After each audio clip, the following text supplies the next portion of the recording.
où je travaille. Donc moi, je suis vraiment dans le service mère-enfant et on reçoit beaucoup de familles issues de cette culture finalement qui rencontrent beaucoup de difficultés dans la compréhension de leur enfant. Et puis en même temps, nous, on apporte un regard qui est très occidental et ça peut être assez difficile, ça prend du temps. On parle d'autisme, on sait que l'autisme, voilà, c'est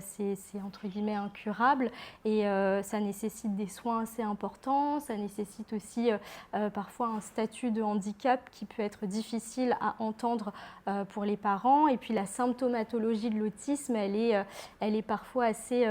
particulière, c'est-à-dire qu'on parle de communication, on parle d'interaction sociale, mais en fait ces domaines-là dans d'autres cultures, elles sont perçues différemment. Donc quand on reçoit une famille et qu'on leur dit bah voilà, votre enfant il a des difficultés dans tel domaine,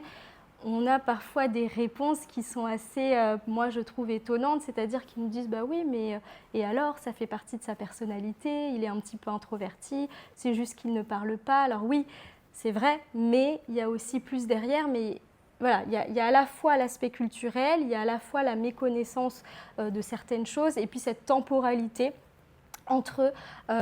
cette génération et une génération qui est un petit peu plus ancienne. Donc voilà, c'est pas évident de gérer un petit peu toutes ces différences et de pouvoir accompagner les familles et les enfants, mais c'est ce qui fait la richesse, je trouve, aussi de mon métier finalement.